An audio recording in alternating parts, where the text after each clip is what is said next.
Doncs pensant una mica què volia fer i què volia explicar, per on començo? Doncs vaig a començar per un punt que em trobo molt sovint amb companys i companyes, amics, amigues, familiars, quan surten els titulars a la premsa i em pregunten, bé, això què és?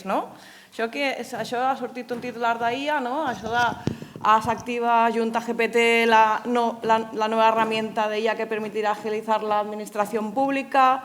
Así es ALIA, la inteligencia artificial española desarrollada por el Gobierno, el primer modelo de lenguaje de IA en las lenguas del Estado abierto y financiado con fondos públicos. ANIA, impulsa el uso de del catalán en la era digital. Es un proyecto de inteligencia artificial y un conjunto de recursos. No sé per què, però no s'està veient bé. Un momentet,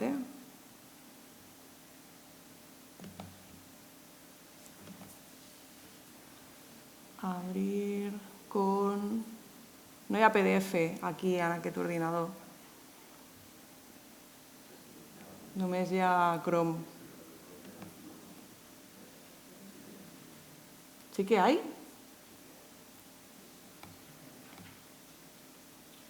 Està obrint amb... Bueno, torno a provar. I si algú sap que...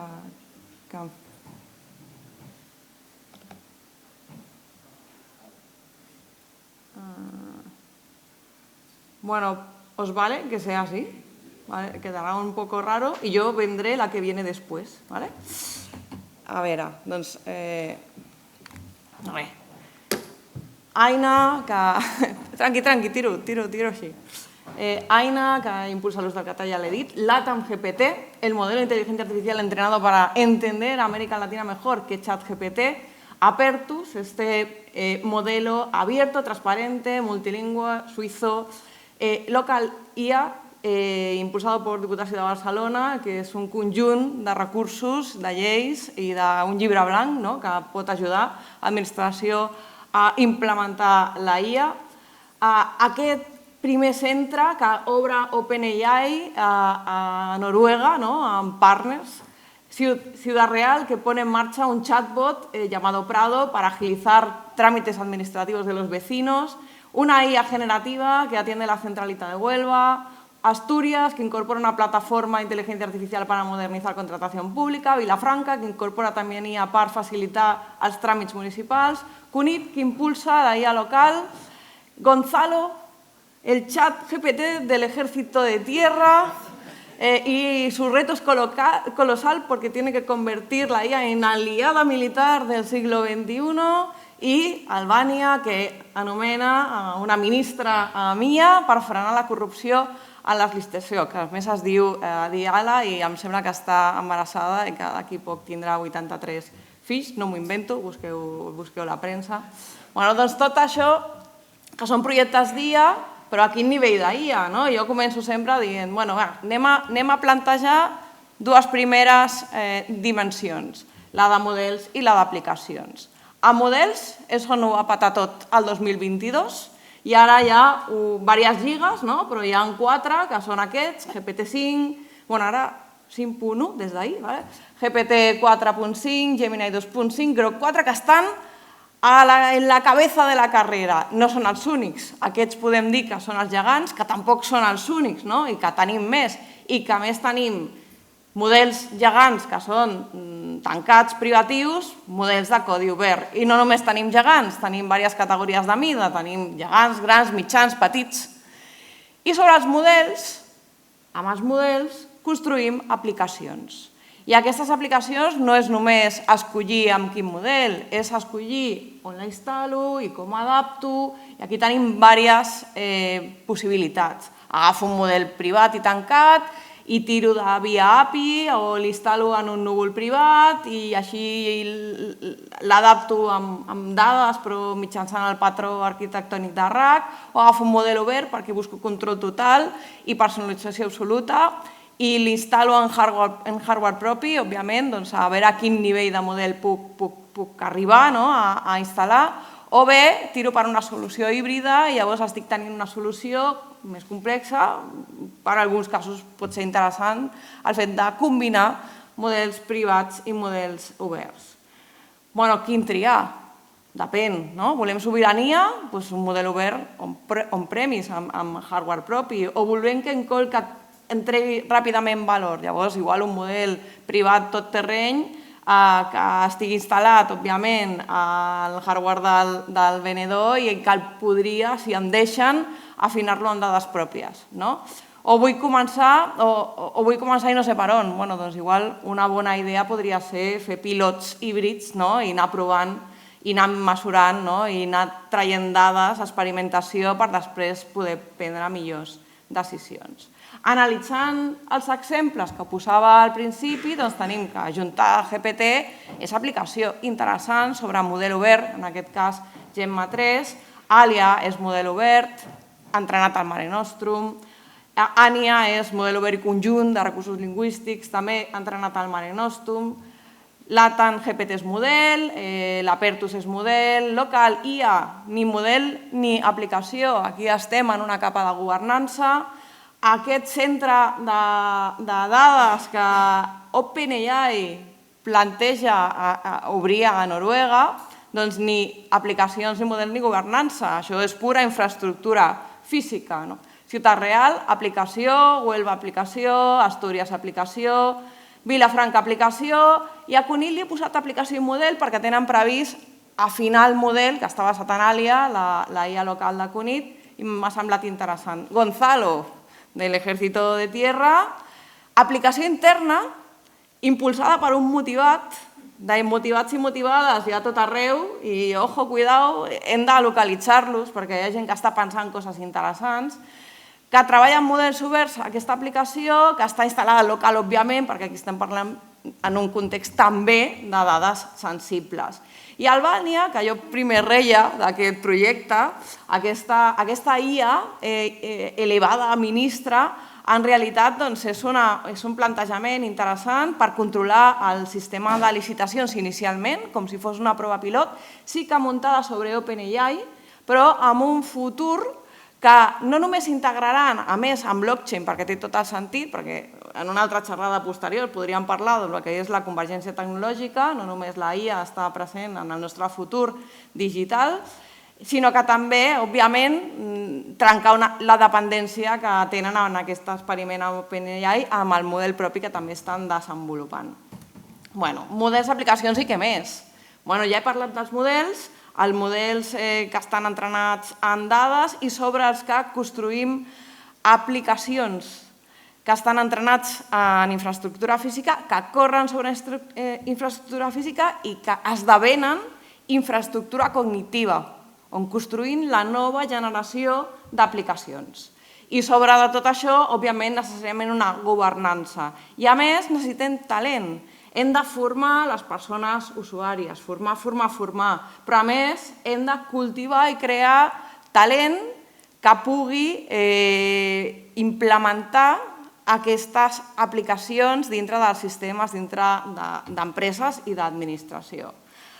On hem posat el focus inicialment, aquests anys, és en el talent, és en l'ús, i encara estem aquí. I ara és, i el talent que crea? N'hem posat el focus? Perquè és necessari. L'informe del MIT, que corria fa uns mesos, deia que el 95% de les organitzacions no veuen un retorn mesurable a la inversió d'IA generativa i que només un 5% dels pilots d'IA integrats generen resultats significatius. Això té a veure amb talent. I a més, en el context europeu, aquest informe d'Accenture deia que el 56% de les grans organitzacions continuen callades en els prototips i que encara no han fet res que escali en la inversió integrant la IA. Aquesta taula rodona que vam fer el mes passat em va semblar interessant i us recomano també fer-li una ullada i parlen també, específicament, és una xerrada on parla NVIDIA, Accenture i Mistral, la IA francesa o la IA europea també, podem dir. Doncs l'expert d'Accenture deia que han crescut la demanda de solucions d'IA en un 65%, però a Europa falten entre 200 i 250.000 professionals que permetin arrencar a escala aquesta integració. I deixant de banda la creació de talent, ara me'n vaig a un altre moment d'aquesta xerrada on el mateix expert d'Accenture deia Europa ha d'acceptar certes dependències tecnològiques de xip i núvol per controlar el seu propi talent i les seves dades. Llavors, l'experta de Mistral completava i deia s'ha de garantir també la diversitat lingüística i cultural dintre dels models d'IA i de permetre desplegament on-premise, en local, per mantenir la seguretat i el control de les dades.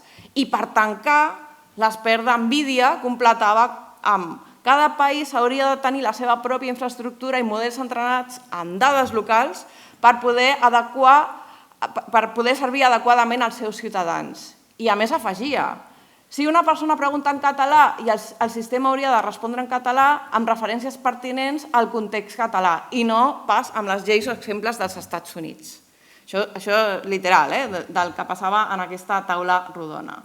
Clar, els models que s'han entrenat en dades aprenen el coneixement de les dades, però també aprenen els sesgos, les idees i els pensaments.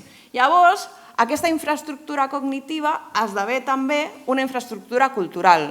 I aquí no volem només models que parlin el nostre idioma. Volem també que els models pensin de forma local. Llavors, d'aquí es posa de rellevància les dades, que aquí a Catalunya ho tenim bastant ben fet, però és molt important posar focus en les dades per digitalitzar i estructurar tot el nostre patrimoni cultural. Allò que no sigui tokenitzat quedarà oblidat, perquè és l'aliment dels models. De fet, si no controlem això, si no tenim els corpus locals ben curats, correm el risc del que podem anomenar la colonització digital. El fet que si adoptem models que no són nostres, entrenats en dades nostres, acabem nosaltres pensant com ells. Per tant, hem de posar focus també en les dades pròpies. Llavors, aquest esquema que us posava de les dades també són importants. En aquest esquema us deia, és important cultivar talent creatiu sobre aquesta configuració, sobre la IA. Talent creatiu, per què? Doncs per crear i per repensar les aplicacions que ja tenim, per ficar traductors, aplanadors de llenguatge, simplificadors de textos, agilitzadors de processos, digitalitzar amb IA el que ja fem de forma digital, el que fem les persones també, però també per crear noves i disruptives aplicacions, perquè aquesta tecnologia obre tot un món de no només repensar, sinó de reinventar. ChatGPT és una aplicació disruptiva que corre aprofitant aquesta tecnologia subjacent dels models d'intel·ligència artificial. Aquesta aplicació que va crear OpenAI i que va posar a disposició de tota persona el 2022 i les presses les tenim per això. Doncs bé, OpenAI feia una exposició de la seva fulla de ruta fa uns dies, perquè això va ser a finals d'octubre, on deia cap a on treballava a partir d'allà i posava aquests 3 vectors. Recerca, producte, infraestructura. De recerca deia que, òbviament, està treballant en models, que va cap a la AGI, cap a la intel·ligència artificial general, que després, a llarg termini, s'encaminen cap a la innovació total de la ciència, que això no només ho diu OpenAI, això també és rellevant per una altra xerrada. En producte hi ha una cosa interessant. La fulla de ruta d'OpenAI trasllada el pes d'un chatbot assistent multivalent com el que tenim ara a una plataforma de construcció, construir. Important, ja no només ens proveeixen d'eines per usar, sinó per eines per construir. I després la tercera pota d'OpenAI, infraestructura, que està posant el pes en crear no factories ni centres de càlcul, sinó gigafactories, gigacentres de càlculs, com aquest, que és el primer que ja generen d'aquesta mida, que està a Texas. De fet, aquest anunci de l'acord entre OpenAI i Noruega també és crear una gigafactoria dintre del que és el pla d'OpenAI de crear centres de càlcul fora dels Estats Units, el que li han dit OpenAI for Countries. Infraestructura física és precisament on s'estan movent la inversió massiva. Li diuen la febre de l'or, però en aquest cas de silici, dels xips i dels centres de dades. Estima Nvidia que està al voltant, en aquesta dècada, de 3-4 bilions de dòlars tot aquest mercat. I aquí tenim diferents dimensions. Tenim el centre de dades del senyor Elon Musk amb 230.000 GPUs. Ell diu que vol arribar al milió i també diu que vol arribar als 50 milions, però ara mateix té un centre de dades de 230.000. El de Meta, abans Facebook, és de 350.000 milions de GPUs. Aquesta és la potència de càlcul que té aquesta Big Tech. Comparat amb una dels centres de dades més grans d'Europa, Júpiter, Alemanya, 24.000 GPUs. La comparació, la veritat, és que podem comparar algunes coses, alguns casos durs, però òbviament és incomparable. I a més, si posem Mare Nostrum o l'altre centre que també tenim a Europa, el SAPS a Suïssa, doncs aquesta comparativa ara mateix, clarament hi ha lligues diferents. Noruega, en aquest acord, en aquesta associació que fa amb OpenAI, segurament no serà l'única, doncs signa el fet de posar un centre de dades també Giga, que tindrà a finals de 2026 100.000 GPUs i després creixerà cap a 250.000 o una cosa així. I dintre del planeta, sense perdre de vista la resta, no he parlat de Xina, però crec que de Xina ja en sabem, els països del Golf, que estan comprant ferro a saco. A saco. O sigui, us deixo aquí l'slide, un llistat que us he fet ràpid, però estan gastant tots els seus diners en no perdre aquesta carrera a base de gastar els diners de petroli amb hardware per entrenar models i per tenir aquesta infraestructura física. Aquesta infraestructura física, que és la inversió massiva que s'està fent, la nova febre de l'or i que es pot comparar a escala a les inversions que es van fer al projecte Manhattan i als projectes Apollo. Bé, doncs recupero el meu esquema, ja no sé quant de temps porto, crec que he anat molt ràpid. Recupero aquest esquema perquè al final què volem aconseguir aquí? I quan parlem de tenir el control de totes aquestes capes, pràcticament és impossible. Seria tenir el control de tota aquesta cadena de valor, des de dissenyar xips, des de dissenyar els centres de càlculs, des de construir els models, des de construir les aplicacions.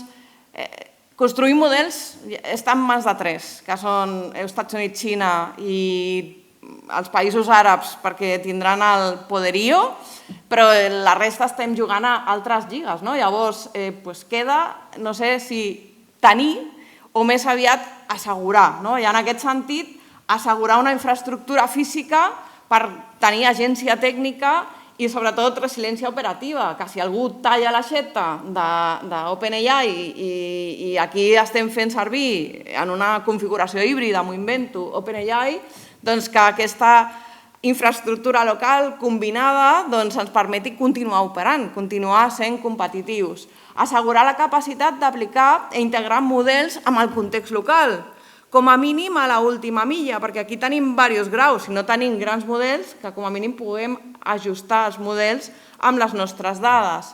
Cultivar, en el cas del talent, a les persones usuàries, gran esforç i reforç en formació, formació, formació. I en crear, cultivar i formar talent local creador per poder implementar, adaptar i desenvolupar aplicacions i sistemes dintre de les empreses i dintre de l'administració. I, òbviament, assegurar les regles de la governança i la regulació també és sobirania. Us deixo només, no sé quan porto, us deixo només amb aquest... 8 minuts encara. Us deixo només amb aquest últim missatge que, al final, què volem assegurar en aquestes capes? Què realment volem tenir d'aquestes capes? I per què? Per tenir encara una capacitat competitiva en un futur, per garantir la nostra identitat en un futur. Llavors, no hi ha prou amb tenir projectes d'IA i cal decidir de les capes que formen tot l'ecosistema d'IA quin control real volem perquè al final nosaltres no acabem pensant com altres. Gràcies.